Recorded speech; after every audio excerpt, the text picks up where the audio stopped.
नहमदो व नुसल्ली अला रसूलिहिल करीम अम्मा बाद औज़ु बिल्लाहि मिनश शैतानिर रजीम बिस्मिल्लाहिर रहमानिर रहीम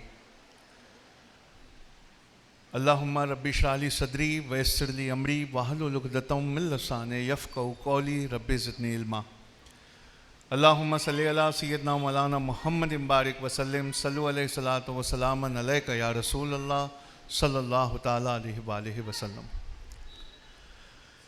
स्टेज पे जलवा फरमा रहबर स्कूल के सेवा NGO के बेहतरीन चमकदार सितारे जो नांदेड़ में बहुत अच्छा काम करते हैं, और स्टेज के सामने बैठे वो वालिद और वालिदैन जिनके बारे में अल्लाह ने ये कहा है कि जन्नत तुम्हारे माँ के कदमों के नीचे है और उसकी चाबी तुम्हारे वालिद के कदमों के नीचे है, उसका दरवाज़ा तुम्हारे वालिद के पैरों के नीचे।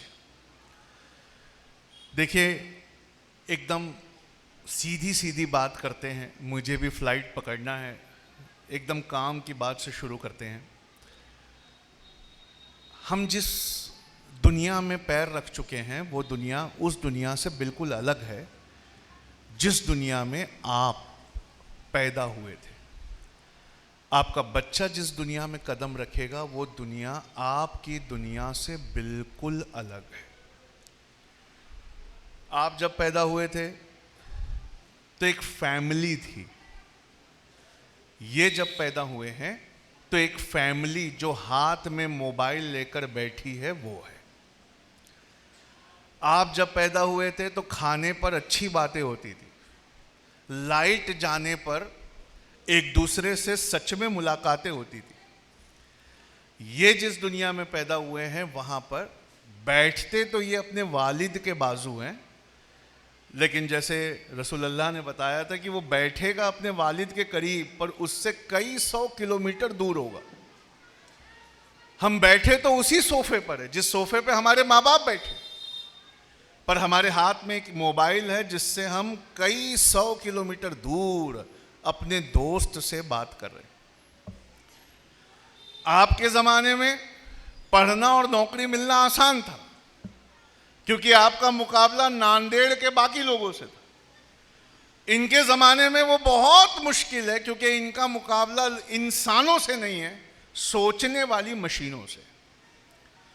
इनका मुकाबला आर्टिफिशियल इंटेलिजेंस से है, इनका मुकाबला मशीन लर्निंग से है, खुद सीखने वाली मशीन से इनका मुकाबला है। आपके बचपन की यादें वो आपके जहन में अभी तक ताज़ा है, और इनके जहन में कोई चीज़ अगर ताज़ा भी होना चाहे तो इतनी इंफॉर्मेशन दिन भर में ये पढ़ते हैं और इतनी इंफॉर्मेशन से ये मोबाइल और लैपटॉप से गुजरते हैं कि अगर वो याद भी उसको बनाना चाहे तो वो याद नहीं बनती। उनका दिमाग हमेशा पूरा भरा रहता है। एज अ वालिदैन ये आपकी पहली ड्यूटी है जहां से मैं आपको पहला सबक देना चाहता हूं। हम में से जो भी बना, और कुछ लोग बहुत कामयाब हुए, उनकी कामयाबी के पीछे पहला फॉर्मूला ये था कि उनका दिमाग बहुत शांत और स्टेबल था।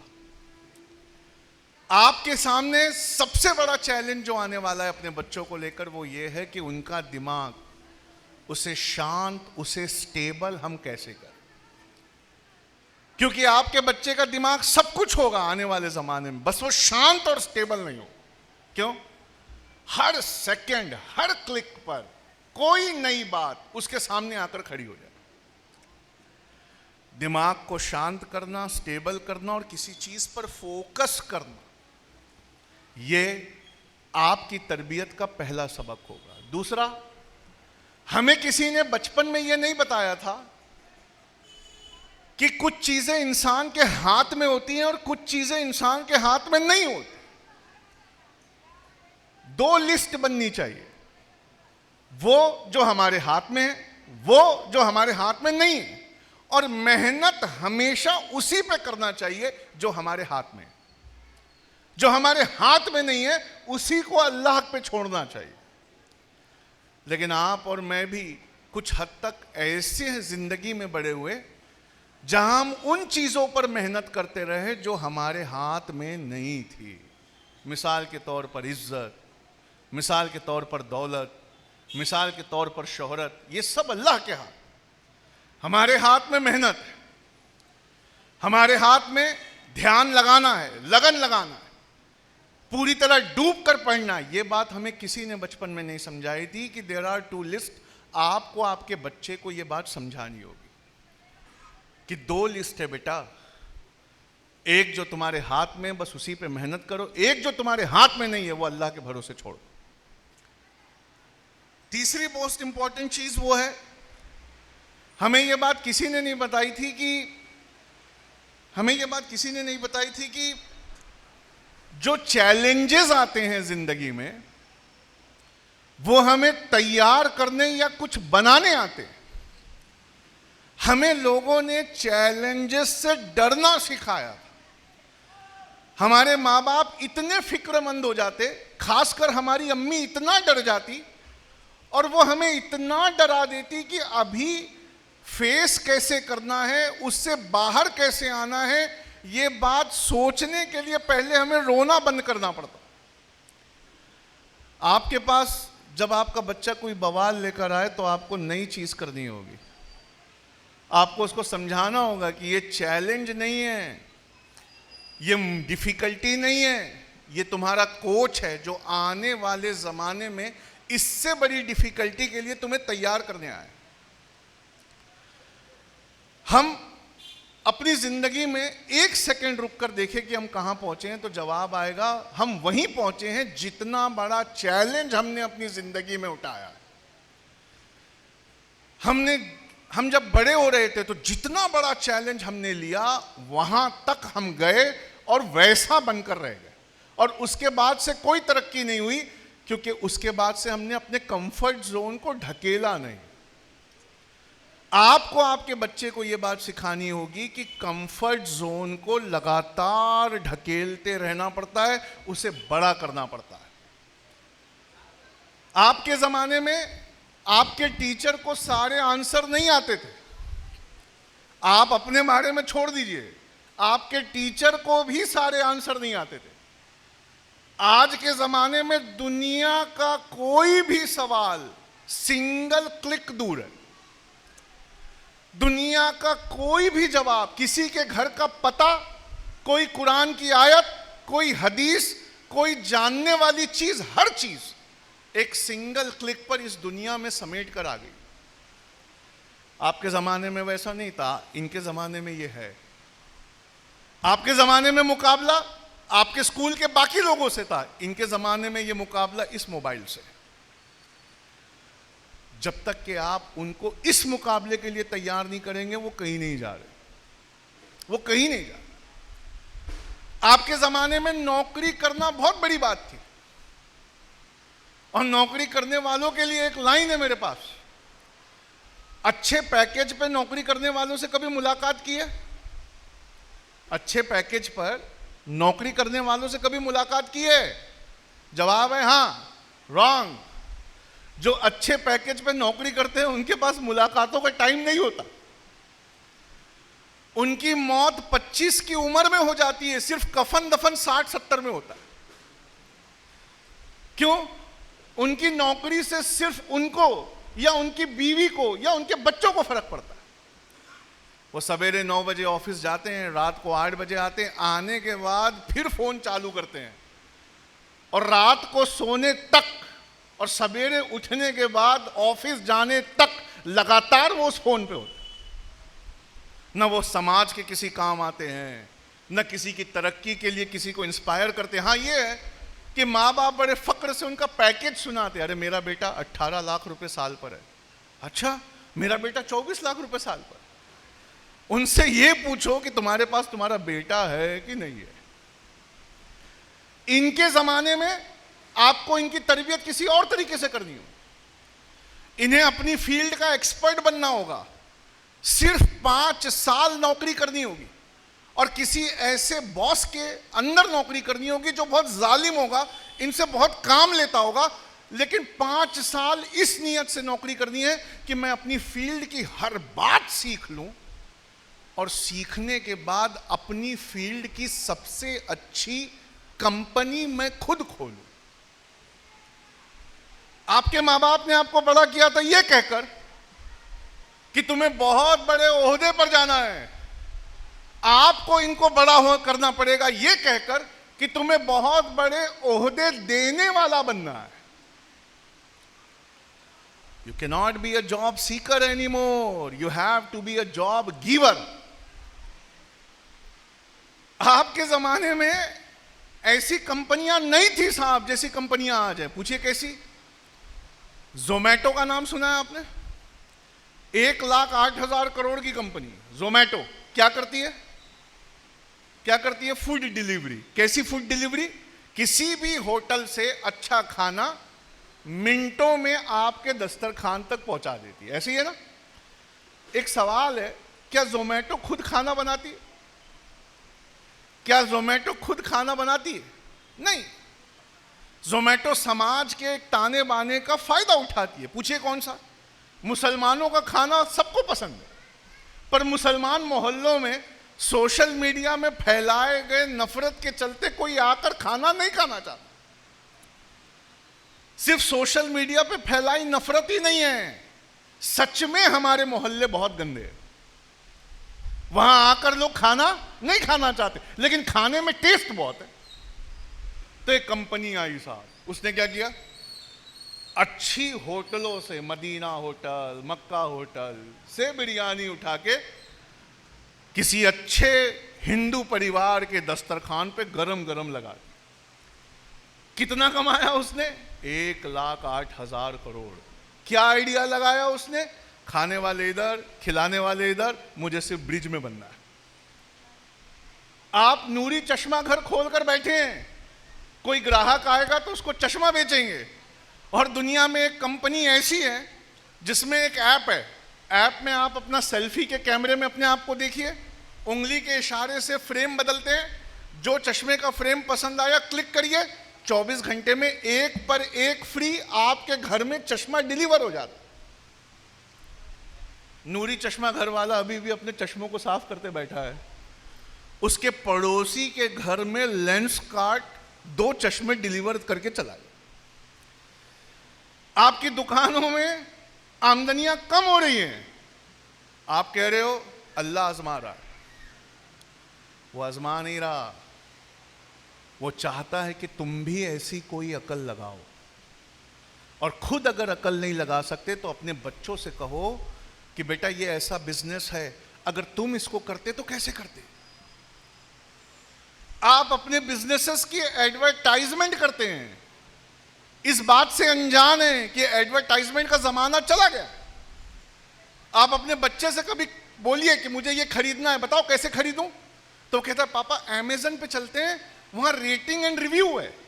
पूछा रेटिंग रिव्यू क्या होता है? कहा ये चीज जिसने खरीदी है उन्होंने अपने एक्सपीरियंस को वहां लिखा है। कहते बेटा चल दिखाते हैं। वहां 4 रिव्यू पढ़ने के बाद समझ में आता है ये बहुत अच्छी चीज है, आप तुरंत खरीद ले। वो जमाना गया जब एडवर्टाइजमेंट करनी पड़ती। यहां ग्राहक एक दूसरे की मदद कर रहे हैं ये कहकर कि ये सही है ये गलत। तो आपके बच्चे को एक और एजुकेशन की जरूरत पड़ेगी, सच और झूठ पकड़ने वाली एजुकेशन। आपका बच्चा ऊंचे लेवल के मक्कारियों से गुजरने वाला है। अगर आपने उसकी तरबियत वैसी नहीं की तो वो उन मक्कारियों में फंस जाएगा। एक एग्जांपल लेता हूं मैं इसका। अमेज़न सबको पता है? अरे अमेज़न सबको पता है ना, amazon.com। जब भी हम मोबाइल लेते हैं क्या करते हैं? पहले अमेज़न पे जाकर उसका दाम कंपेयर करते हैं। जब भी हम कोई चीज खरीदते हैं क्या करते हैं? अमेज़न पे जाकर देखते हैं कि वो चीज का दाम क्या है। तो 2 टेलर भाई थे, टेलर समझते हैं ना, 2 टेलर भाई थे। उनके यहाँ एक ग्राहक आया, उसने एक सूट ट्राई किया। सूट ट्राई करने के बाद उसको अच्छा लगा तो उसने कहा हाउ मच। तो एक भाई बाहर खड़ा था, उसने कहा सर आप बहुत अच्छे लग रहे। कहा नहीं नहीं हाउ मच, ये कितने का है? कहा सर आप सच में शाहरुख खान लग रहे। अरे मैं कह रहा हूं ये कितने का है? कहा सर आपसे खूबसूरत कोई नहीं दिख रहा। तो उसने जोर से कहा अरे कितने का है? कहा अच्छा कितने का है? एक सेकेंड सर, भाई ये कोट कितने का है? तो अंदर से आवाज आई 7,000। इसने सुन के कहा सर 5,000। तो ग्राहक ठिठक गया, उसको लगा इसके ऊंचे सुनने की वजह से मुझे 2,000 का फायदा हो रहा है। अंदर से क्या आवाज आई थी? 7,000। ये क्या कह रहा है? 5,000। ग्राहक ने जेब में हाथ डाले, 5,000 वहां रख के भाग गया। अंदर से भाई आया और अपने भाई से हाथ मिला और कहा क्या अच्छा काम किया, 3,500 का कोट इसको 5,000 में दिया। ये ग्राहक कोई और नहीं, आप है। आप साल भर अमेज़न पे जिन प्रोडक्ट्स को देखकर छोड़ते हैं कि अभी पैसा नहीं है, ठीक दिवाली से पहले अमेज़न उन प्रोडक्ट्स पे 2-2, 3-3 हजार कम कर देता और वो उसे दिवाली बोनांजा कहता है। और आपको ऐसा लगता है या खुदा, साल भर में एक बार मिलने वाला ये ऑफर आया, मुझे अभी लेना। इस तरह के ऊंचे लेवल की मक्कारियों को, जिसको कॉग्निटिव बिहेवियरल बायसेस कहते हैं, उस दुनिया से आपके नन्हे मुन्ने को गुजरना है।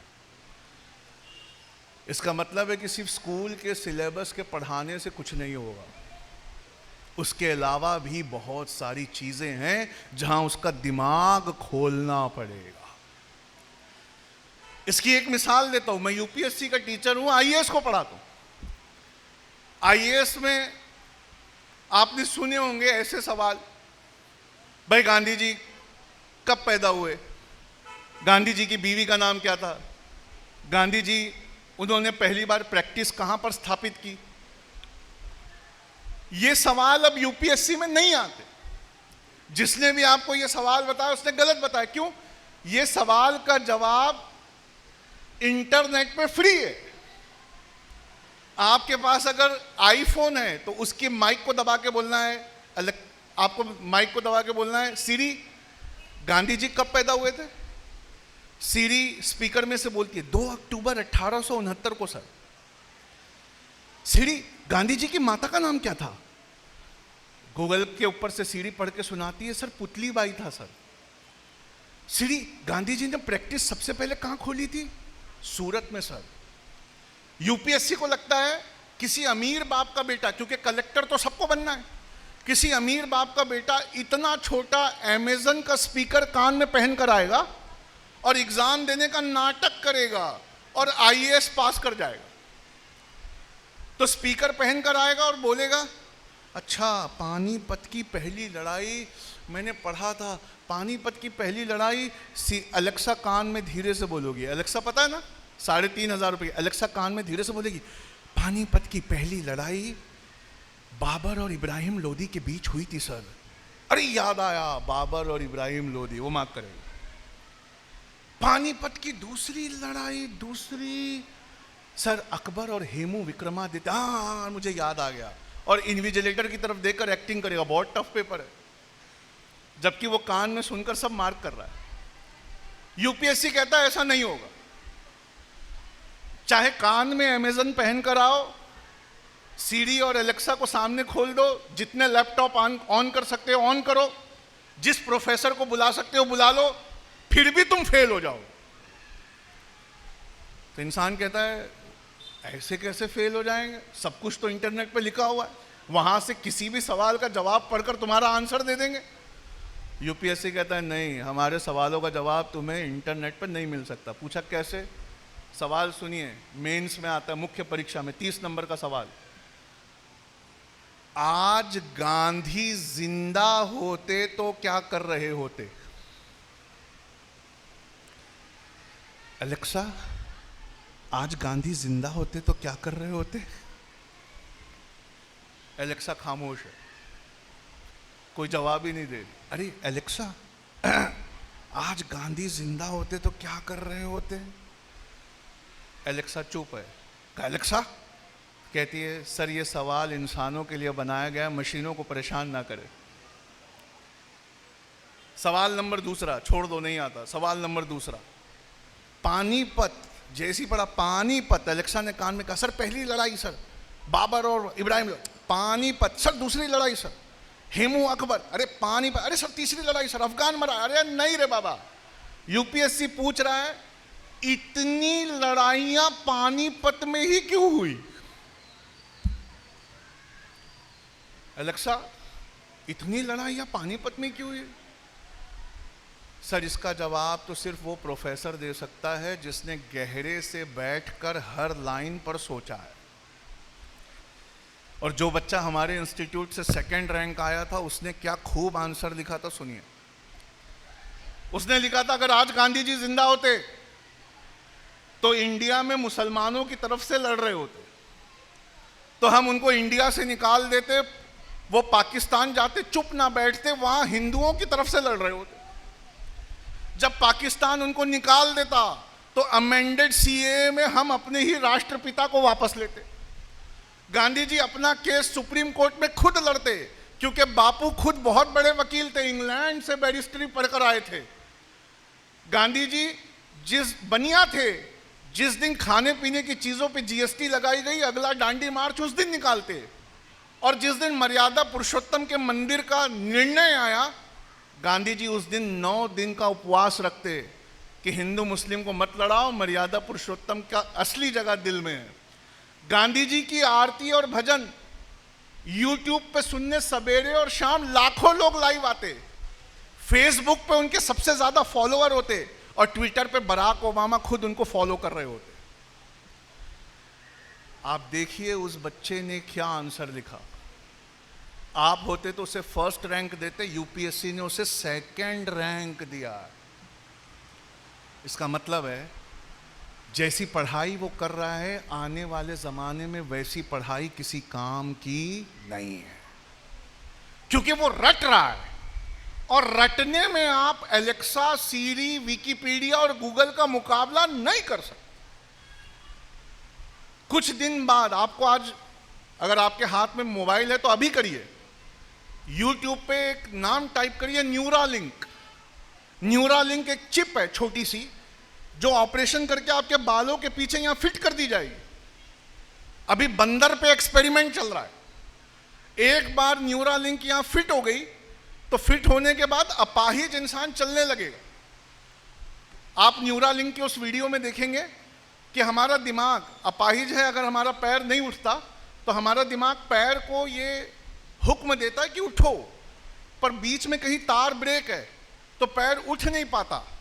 न्यूरालिंक क्या करती है, एक रिसीवर यहां कमर पे लगाती है, एक ट्रांसमीटर बालों के पीछे लगाती है, और जैसे हम दिमाग में सोचते हैं मेरे पैर उठ, वो टूटे हुए तार को बाईपास करके रिसीवर वो मैसेज लेकर आपका पैर उठा देता है।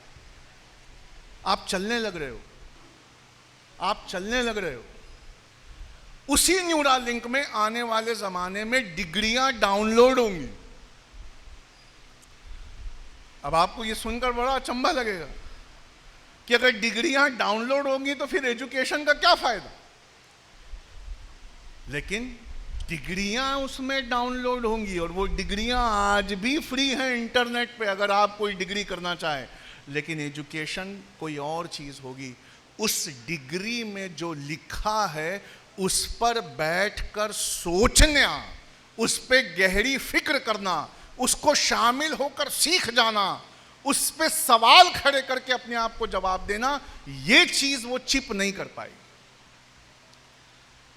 आपको गूगल पे जाना है, सिर्फ एक लाइन टाइप कर दी है, 21 कंपनीज, बस इतना लिखना है। आप जैसे 21 कंपनीज लिखोगे, आगे गूगल खुद भर देता है और लिख देता है 21 companies that don't want a degree. दुनिया में 21 कंपनियां ऐसी हैं जिन्हें डिग्री नहीं चाहिए। तो पूछा कि इन कंपनियों में नौकरी कैसे लगती है, तो ये कंपनियां कहती है बहुत आसान है, हमारे सवाल का जवाब दो और नौकरी अभी ले जाओ।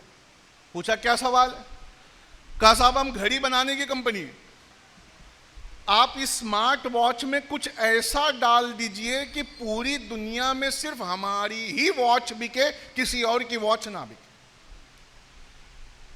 इंटरव्यू में बस आपको इतना बताना है कि आप जब इस कंपनी को ज्वाइन करेंगे, वॉच बनाने वाली कंपनी को ज्वाइन करेंगे, तो आप इस वॉच में ऐसा क्या डालोगे।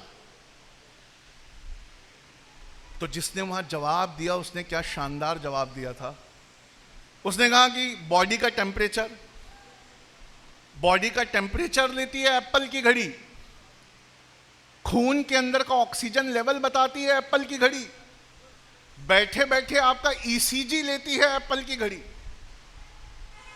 आपका कोलेस्ट्रॉल चेक करती है एप्पल की घड़ी, अगर आपने किसी बॉल को मारा, बॉल हवा में है, कितने फीट दूर जाके गिरेगा पहले बताती है एप्पल की घड़ी, आप कितना घंटे सोए, उसमें कितनी गहरी नींद सोए वो बताती है एप्पल की घड़ी, दवा खाने के वक्त अलार्म बजाती है, हाथ झनझनाता है कि दवा खाने का वक्त हो गया, वो बताती है एप्पल की घड़ी।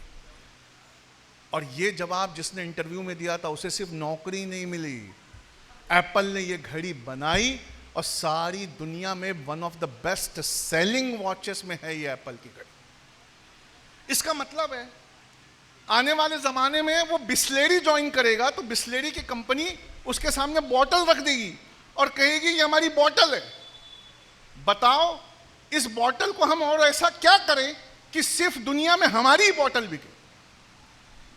अब वो बेचारा रट रट कर पास हुआ था, वो बेचारा एग्जाम के लिए पढ़ता था, उसने कभी दिमाग लगाया ही नहीं। उसकी टीचर ने कहा इतना रट के आ जाओ, इसी में से सवाल आए, वो उतना ही रट कर चला गया। तो कोई था जिसने इंटरव्यू में बोला कि बड़ी बॉटल पूरी खत्म नहीं होती, लोग पीने के बाद इतना बचा हुआ पानी हाथ में लेकर घूमते हैं, तो हमें बिस्लेरी की बोतल छोटी कर देना चाहिए। आज आप देखते हैं बिस्लेरी की बोतल छोटी है, किसी ने कहा नहीं बोतल का गोल आकार सबके पास है, हमें बूंद की तरह बनाना चाहिए। तो आज आप देखते हैं बिस्लेरी की छोटी और मोटी बोतल वो लेकर लोग घूमते हैं। लेकिन अब सवाल बिस्लेरी के सामने फिर से है, हम ऐसा और क्या करें कि बिस्लेरी बिकना बंद ना हो। तो वो इंटरव्यू के लिए सबको बुला लेते हैं, बिठा लेते हैं, कहते बताओ कि सिर्फ बिस्लेरी का पानी पीना बिकना चाहिए, ऐसा क्या करना चाहिए। तो जो बच्चा उसमें ये जवाब देता है कि साहब ढक्कन के अंदर ना हमें battery operated ultraviolet purifier लगाना चाहिए, और बिस्लेरी को सिर्फ पानी नहीं, पानी की बोतल बेचने पर भी फोकस करना चाहिए। मैंने पानी भरा, बोतल लगाई, battery operated ultraviolet purifier का बटन दबाया, कैसा भी पानी पीने लायक 10 मिनट में हो गया। बिस्लेरी कहती तुम मेरे यहां नौकरी करो, तुम आ जाओ। ये है नए जमाने की डिमांड, वो डिग्री नहीं है जिस डिग्री के लिए हम अपनी जान दे रहे हैं, हमारे अब्बा कर्जे में जा रहे हैं। डिग्री वाले घरों में बैठे हैं, दिमाग लगाने वाले, सोच कर पढ़ने वाले, वो बड़ी से बड़ी ओहदों पे नौकरियां कर। स्कूल में 99% लाने वाला यूपीएससी नहीं निकाल पा रहा है, क्यों? वो एलेक्सा की तरह पढ़कर गया था। क्या? पहली पानीपत की लड़ाई, दूसरी पानीपत की लड़ाई, गांधी जी कब पैदा हुए थे, उसने कभी बैठकर सोचा ही नहीं कि गांधी जी का सच में क्या योगदान है। अगर वो नहीं होते, अगले साल क्वेश्चन आया था कि अगर गांधी नहीं होते तो भारत का क्या होता। उस साल ये क्वेश्चन आया था अगर आज गांधी जिंदा होते तो क्या कर रहे। हमारा बच्चा मदरसे जा रहा है, हाफिज कुरान बन रहा है, वो हदीस याद कर रहा है, वो आलिम बन रहा है। किसी आलिम से इज्जत, उसका मर्तबा, किसी हाफिज कुरान की कितनी तारीफ होना चाहिए, जन्नत के दरवाजे खुल जाते हैं। ऐसे ही होता है ना। लेकिन मैं कुरान क्यों रटूं जब कुरान की जो आयत मुझे चाहिए वो सिंगल क्लिक पर गूगल खोल के देता। गूगल से मैं कुरान पाक की कोई भी आयत तिलावत भी करवा सकता हूं, पढ़वा भी सकता हूं, उसमें से रेफरेंसेस ले भी सकता हूं। इस्लाम 360 ऐप है तो उसमें से फिका भी ढूंढ सकता हूं। लेकिन गूगल एक चीज नहीं कर सकता, और वो क्या है? गूगल उस आयत पर बैठकर मसले नहीं सोच सकता, उसकी तैयारी अपने बच्चे की करवानी। गूगल उस आयत को जिंदगी में क्या एप्लीकेशन है वो नहीं बता सकता, वो तैयारी हमें अपने बच्चे की करवानी। कई माएँ यहां बैठी हैं जिनके छोटे से बच्चे उनकी गोद में, उन बच्चों के बारे में एक बात बताता जाऊं। जब वो बड़े होंगे तो उन बच्चों को ड्राइविंग लाइसेंस नहीं मिलेगा। पूछिए क्यों? इतना सा बच्चा है, जब तक वो 18 साल का होगा तब तक गाड़ी गूगल चलाता होगा। बहुत सारे लोग मुस्कुराने लगे, क्यों? वो जानते हैं इंसान वहां बैठा है, गाड़ी आज भी गूगल ही चला रहा है। अल्लाह के रसूल की हदीस है सल्लल्लाहु अलैहि वसल्लम, कयामत तब तक नहीं आएगी जब तक घोड़े की लगाम और ऊंट की रस्सी तुमसे बात ना कर ले। साहबी इकराम ने सुना होगा तो सोचा होगा कि अच्छा, एक घोड़े की लगाम हमसे आएगी जो हमसे बात करेगी, एक ऊंट की रस्सी आएगी जो हमसे बात करेगी। अल्लाह के रसूल मुस्कुरा दिए होंगे सल्लल्लाहु अलैहि वसल्लम। क्यों? आप आज किसी कार में बैठिए, गूगल पे लोकेशन मंगा के चलना शुरू करिए, जैसे ही आप एक्सीलरेटर दबाते हैं गूगल आपसे बात करता है, इन 300 मीटर्स टर्न लेफ्ट। आप एक्सीलरेटर छोड़ के जैसी ब्रेक दबाते हैं गूगल का grammar change, after 300 metres turn left. और जैसी 300 मीटर पूरे किए गूगल आपसे कहता टर्न लेफ्ट। या रसूल अल्लाह, इंजन को हम हॉर्स पावर में नापते हैं और हॉर्स पावर का पावर उस एक्सीलरेटर यानी घोड़े की लगाम जो हमारे पैरों के नीचे है और ऊंट की रस्सी ब्रेक जो हमारे पैरों के नीचे है, सच में वो हमसे बात कर रही, सच में वो हमसे बात कर रही। इस दुनिया और इस जमाने में आपको अपने नन्हे मुन्नों को बड़ा करना है। इसके चैलेंजेस और हैं, इसकी समझ और है। ये रिवायती एजुकेशन से हटकर बढ़कर कुछ करना पड़े। बस इसी बात को समझाने में इतने दूर से आया। आपको अपने बच्चों को, खासकर सारे ही कम्युनिटी के लोग यहां हैं लेकिन मुसलमानों से कह रहा हूं, कुछ बेचना सिखाना पड़ेगा। हमें बेचना ही नहीं आता कोई चीज, और बेचने का मार्केट उसके जमाने का कुछ और होगा। आपका कॉम्पिटिटर आपके बाजू दुकान खोलकर बैठा है, उसका कॉम्पिटिटर पता है क्या करेगा? 50,000 रुपये देगा किसी कंपनी को, उसके प्रोडक्ट को 50,000 डिसलाइक कर देंगे, अमेज़न पे वो प्रोडक्ट नीचे आ जाए, और अपने प्रोडक्ट को 50,000 लाइक करवाएगा, अमेज़न पे वो प्रोडक्ट ऊपर आ जाए। आपको इस नए जमाने के व्यवसाय, नए जमाने के बेचने के तरीकों से अपने बच्चों को बचपन से आगाह कराना पड़ेगा, वरना वही होगा जो हो रहा है। क्या हो रहा है? बेचना नहीं आता तो मस्जिद के बाहर ठेले पे ठेले बढ़ रहे हैं। मुझे बोल लेने दीजिए कड़वी बात, मस्जिद के बाहर ठेले पे ठेले बढ़ रहे हैं। रमजान में हमारे रोड सस्ती चीजों के ठेलों से भरे पड़े। क्यों? हमने कभी जानने की कोशिश ही नहीं की कि दुनिया कैसे बदल रही है और हमें कैसे बदलना चाहिए। एक मोबाइल कंपनी थी जिसके पास 97% का मार्केट शेयर था। 97%, मतलब किसी का मोबाइल बचता था तो सब अपना चेक करते थे कि मेरा तो नहीं है। उस कंपनी का नाम नोकिया था। आज नोकिया का नामो निशान मिट गया। उसका इंटरव्यू उसके सीईओ का आपको गूगल पे मिलेगा, पढ़कर देखिए। उसके सीईओ से पूछा गया तुमने क्या गलती कर दी? कहा कोई गलती नहीं। कहा तुम बंद कैसे हो गए? कहा बस हमसे गलती ये हो गई कि जब हमारा मोबाइल बहुत बड़े पैमाने पर बिकने लगा तो हमने सीखना छोड़ दिया। हमारा मोबाइल जब दुनिया में हर कोई खरीद रहा था और उस पैसे से हम प्रॉपर्टी पे प्रॉपर्टी खरीद रहे थे, उसी वक्त सैमसंग अपने मोबाइल में कैमरा लगा रहा था और ब्लैकबेरी अपने मोबाइल में ईमेल लगा रहा था और एप्पल अपने मोबाइल में touch screen, camera, email, internet सब ला रहा था। बस हमसे गलती ये हुई कि बदलते जमाने के साथ हम कुछ सीख ही नहीं पाए। जमाना हमारे इर्द गिर्द से इतनी तेजी से निकल गया कि हम कहीं बहुत पीछे छूट गए। और 97% जिसका कब्जा था, आज वो कंपनी बिक गई, खत्म हो गई। नोकिया का एक मोबाइल मार्केट में नहीं मिलता। ये कहानी नोकिया की नहीं है, नोकिया से ज्यादा आपकी ये कहानी है, आपके कौम की ये कहानी, आपके मोहल्लों की ये कहानी, आपके आने वाले बच्चों की ये कहानी। जमाना उनके इर्द गिर्द से तेजी से बदल रहा है और आप है कि ज़माने की तरक्कियों से कुछ सीखने को तैयार नहीं है। इसका खामियाजा आपको भुगतना पड़ेगा। और कह लूँ एक बात, इसका खामियाजा आप भुगतना शुरू कर चुके हो। सबसे ज्यादा पढ़ाई बीच में छोड़ने वाली कौम आप हो। इस वजह से सबसे ज्यादा जेल में कौन है? नहीं, गलत है वो। ये कहना कि जेल में सबसे ज्यादा मुसलमान है, गलत है। जेल में सबसे ज्यादा बेगुनाह जो लोग हैं वो मुसलमान। और बेगुनाह क्यों है? उनको एप्लीकेशन तक लिखना नहीं आता। अपनी एप्लीकेशन लिखकर अपना केस बोर्ड पर लगवाना नहीं आता। उनकी सिसकती माएं और सिसकती बीवियां जो बाहर हैं वो इतनी पढ़ी लिखी ही नहीं है कि किस वकील से मिलना है, किसको बताना है, उन्हें पता ही नहीं। और अपनी बच्चियों को मत पढ़ाओ, देखो फिर क्या होता है। और ये जो नया फितना तुम लाए हो ना व्हाट्सएप ग्रुप में, ये कहकर कि हमारी बच्चियां भाग जा रही है, भाग जा रही है, वो भाग नहीं रही हैं, तुमने भागने पे मजबूर किया। लड़कियां पढ़ रही हैं, तुम्हारे बच्चे नहीं पढ़ते। लड़कियां यूनिवर्सिटियों में काम कर रही हैं, तुम्हारे बच्चे वहां एब्सेंट है। लड़कियां डॉक्टरी कर रही हैं, तुम्हारे बच्चे वहां नहीं।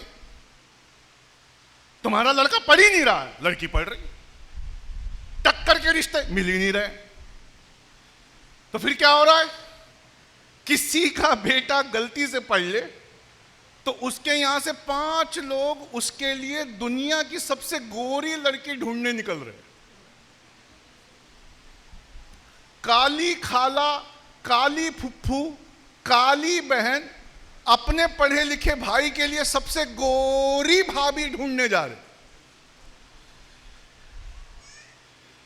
और जब लड़की सामने आ रही है, उसका कलर अगर मध्यम है तो सबसे पहले जो कमेंट कर रही है उसका रंग सबसे ज्यादा काला है। और लड़का ढूंढते जाने के वक्त अपने शौहरों को नहीं ले जा रहे, क्योंकि इनके शौहर देख लेंगे कि अपने भाई के लिए गोरी ढूंढ रही है तो इनको ना छोड़ दे। और उसके बाद हम कह रहे हैं कि हमारी बच्चियां जो है साहब भाग जा रही है, वो कर रही हैं। उसकी वजह है आप पढ़ा नहीं रहे हो उस लेवल का जिस लेवल का ये मेहनत करके पढ़ रही। और इनका पढ़ना वो बीज है जिसका बरगद का पेड़ आगे आएगा, अभी नहीं आया। तो पढ़ाई करने का तरीका कुछ और, बिजनेस करने का तरीका कुछ और, सरमाया बनाने का तरीका कुछ और। जमाना बदल गया है नोकिया, उठो, तुम भी जमाने के साथ बदलो, इससे पहले कि बहुत देर हो जाए। बस इसी बात पे मैं अपनी बात को खत्म करता हूं। अस्सलाम वालेकुम।